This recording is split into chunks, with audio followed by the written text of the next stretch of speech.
Maloi lau mali e ho e ki mo le tonga ko toa pe fie ki taritali le ki mo tolu. Ki o mo uni o ngongo mo le te o tonga ulua ki mo e waka ma foke televisione tonga ki he hawani. Wakai ko i ke ngahi ulu i o ngongo. Maho inga ke whahoko i taratala i whale ki ngai whae kuna mao whanau ki ta o si hifo i lalo.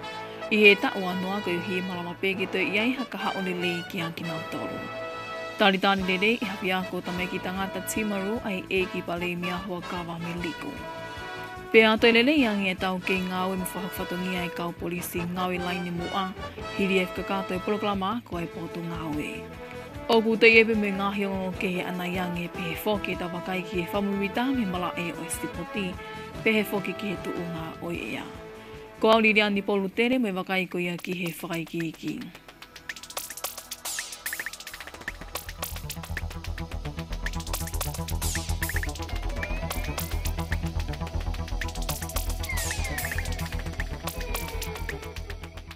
Oku maho inga ke tuanga i kina lei ai mo ui e ka kai whiwhine tau te whito eni ki hini i oku nao whei tama kai malawa ke mo ui le lei mo ene tama e taimi oku wha ele ai hange koe whakatapu. Ko e tamua ene e polokalama le tio e potu ngau e mo ui ai ane whakate whito eni i ngai whale i mahu inga mo i taratalai whale ke ngai whae whei tama e whonua ke nau mahu inga ia i mo ui nau whanau. Rotonga ene i manawa kai pehe ke whae ke mo ui le lei i hiri hono whanau i mai. Alice Tupo mo i whaikiki.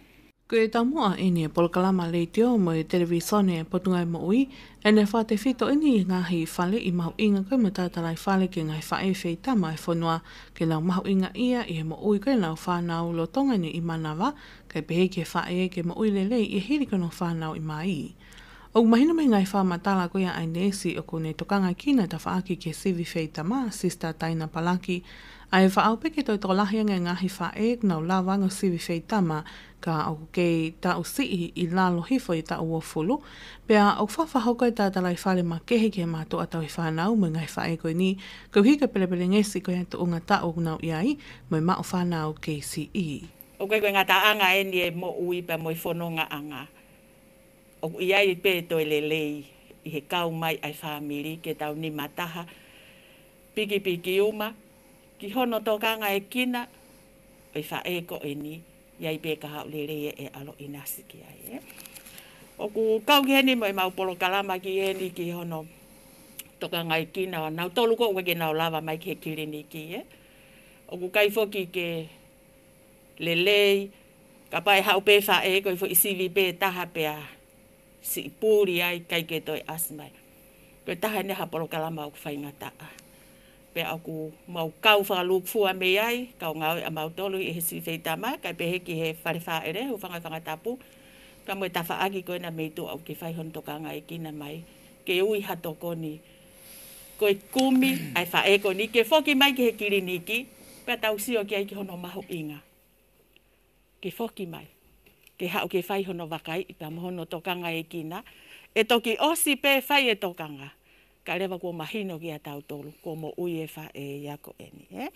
Ne e pema ngahi palpale ma kehe na e whai e tokanga ke e toke tā pōle koe kune tokanga e kina e mo uilere e kakai whewhine, pea ko ia pē kune toe tokanga e koe whare wha ere toke tā ma ake tupou, aina ne whamala alai ki ngai tau mua hono tokanga e kina e mo ui koe a wha e wheita māmo e pēpē, ke mo uilere lo tonga ne ke imana wā.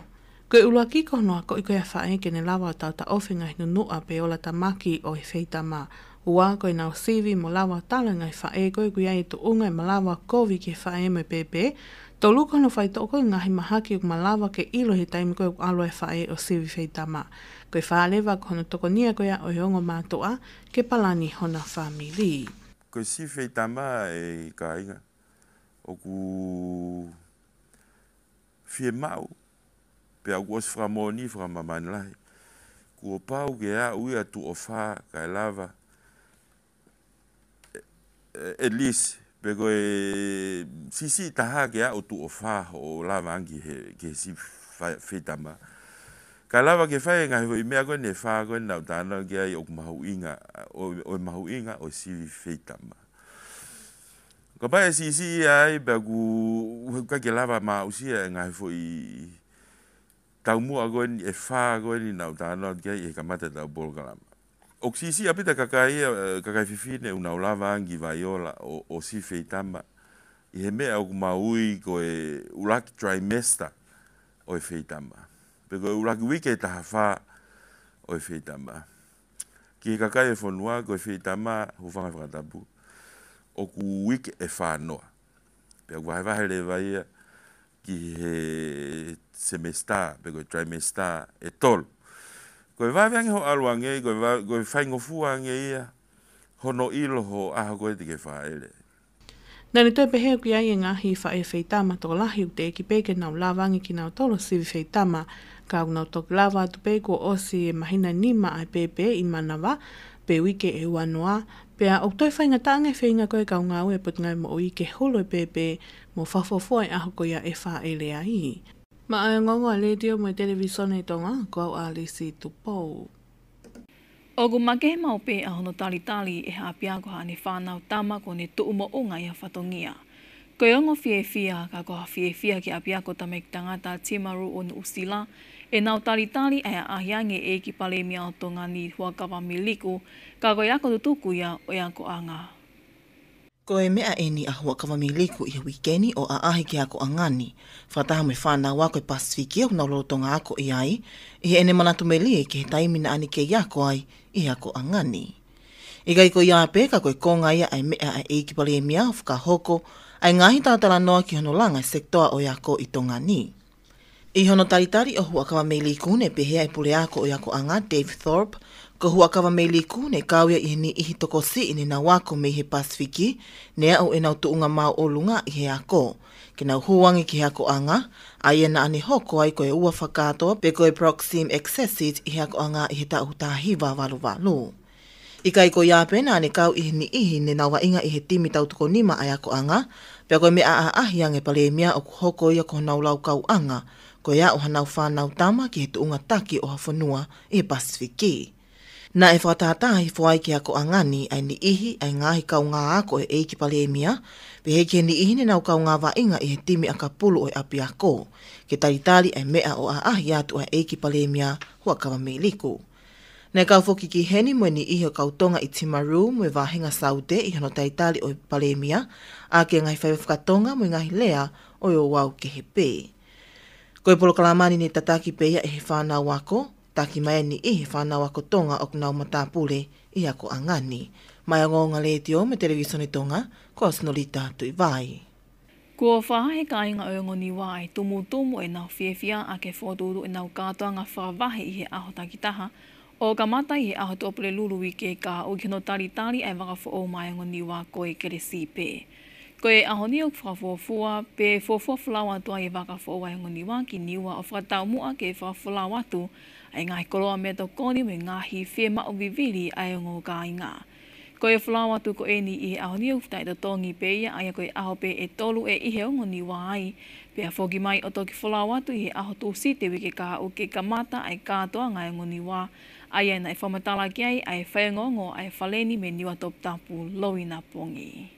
Ka kuro te kore ai kātoa ngā pe mu ka taki koe i roto ngā te māwhana. Neongo o ku amagi ke wholau mai wakaya i aho mi tonga tapu o uraktu mai ai utai ki wasumani to tapu, pe a tok whokia ki tonga tapu te wholau mai ai, pe a tok mahoka kātoa ngā wasumua.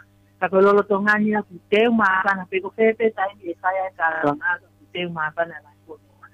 O tari whakakolo kuka e te kone tu utai waka, ka wai pe kwa mga mai prokarana, ko tu tuia e he komiti whakakalua wasumani to tapu, i ono tari kone waka i wahonua. Ko te kone e ngahi kolo, tari au puai a tari hoa tāka mga ai kolo kalama, te au iai kolo me sirihiva e wahonua, o te whakoko ia i he e whiasi hono uo i tu uta i hene kau kola. Te a ko tari ai koe uratari, koe wahinga whare hau. Koe ako hono ua, koe wahinga maripua, koe awha o si lewa, koe wahinga ia kolo mua, koe wahinga mawai ko tito ua. Te uma whana au pita kakai tai mini, ne ongo foki ai ngahi alata ngaki ai ngōwhonua. Ai wanga e whonua ka wēwha whitai koe ahoni mo ase a witela a, te mo tari notu pe mo ngahi notu blahi a te ngōwhonua ki te kone kātoa.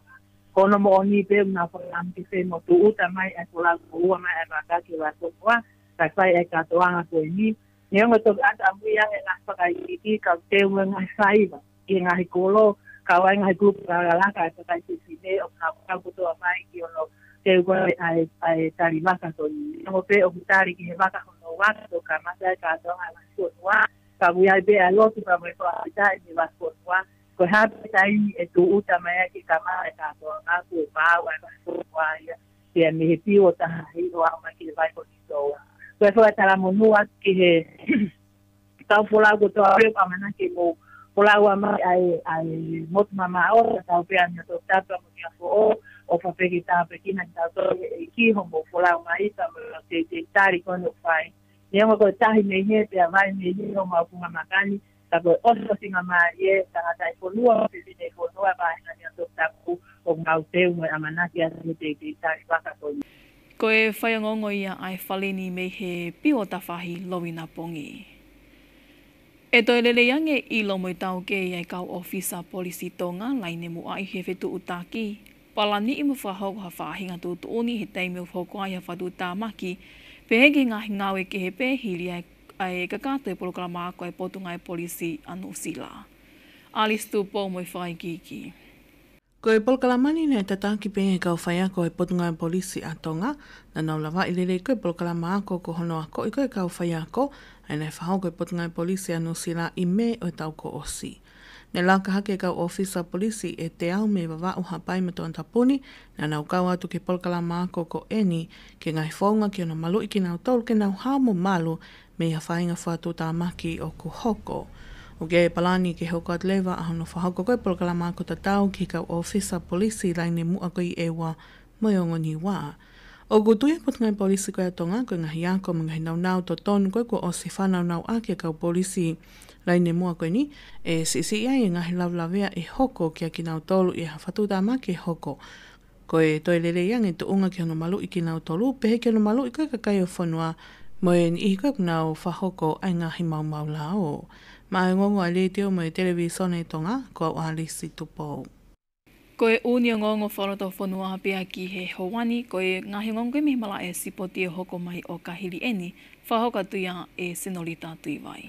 Malo e rei, malo e lama mai ki o tau whare koloa PDH.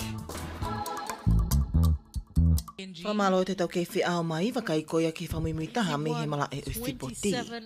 Mei he mala e o net polo, kua qualify e timi net polo a Tonga koe tala ki he whiau hipu a mamani i he tau fo'ou. I he hile nau tā i a Fisi ha a moa pe mo Papua New Guinea. Kua whamahino e he timi net polo a Tonga koe tala, o i kaipe ke te loi e nau whakawao ki nau tolu i loto mala e wa i ngā. Ko hiri ene nau ikuna ane e fiafi he timi net polo a Papua New Guinea, ia nau kai kirikiti i ake kai koe walu hiwa ki hua walu i he kakato ko i e taimi. Kua mahino ene qualify e pe timi tala ki he whiau hipo mamani i he tau fo'ou, ai e whakahoko e Cape Town i Awhirika Tonga i he ahua walo siulai ki ahono o Aukosi. I hire nau tā i a Fisi ha a moa mo Papua New Guinea, pe au toi pe whaiwa inga e taha ai te nau whipake i he whiawhi ahoni o e timi nes polo o otomotuku ki. O koko whoka tau tā papai i he timi ai tala ngā he timi mi ngai whanua Pasifiki, kene holo i alo i mata e kau tonga ko toak nau manako ki he mamata spoti. Hiri ai nau whamahino ane e whiawhi ki Papua New Guinea koe whaiwa e nia ki nau tolu ai netpolo. O ku kei whehu ia whoke ngai whanua kau ngā api e Pasifiki, ai whaunga o ngau e aki e he timi tala i he wa inga whaituatuani maali e, nei whakahoko i a hurita veve mo ene timi, o whamahino ki a te ki nau tolu o i kaipe ke tuku lola tonga ia ki he whanua, ke ne whamanamana i mai aki e nau timi netpolo. Neongone os mahine pe qualify a Tonga ki hipa mamani, kane kai tue ngā ofe sniper ia misin whahua tala i Unique Palavi i ono tupangi e kola Papua New Guinea, o tāki mai ai a Tonga i he kuata uruaki o au ki he kakatoko ia ai tau. O ka manaki ke whahoko i he ahone e floti whawhanua koe pōpō ia e kakai e whanua, ki he wainga maali e moe oski a velenga ko whakahoko e he tala, i ono tuaki ato e whaipiri o te i he kolope. Kai kehe koe tau tesi ko ene e tim whewhine whawhanua Tonga, ai o koe mā i mua tala mo e time e automotukuki, e whamafolohanga tonu atu e he televisione Tonga i he whiawhi ahoni i he taimi o no tau noa, pe koe hawhi ai whitu.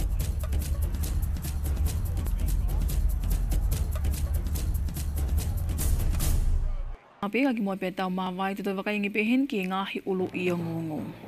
Maho inga ke whaho koe taratala I whale lelei ke ngai wha e o nau ma o whanau ki tau si hifo I e ta o anoa ke uhi e malama pē ke toi iai haka hau lelei ki a ki ngā tolu.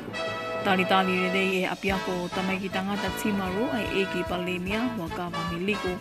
Pe ato e lelei ange e tau kei ngawe mu whahok whatonia e kau polisi ngawe laine mua hiri e kakato e polokalama ako ai poto ngawe. Ko e kakato e pe mo ngahi o ngongo I he lea whatonga mwe le teo tonga uluaki mwe waka ma whoki televisione tonga ki he hoani o ge e whaamu ne o taki kotoa pe ngahi o ngongoni ki rata whani kotoa pe. Whamalo tu i ke tau kei whe au mai ka mo mea.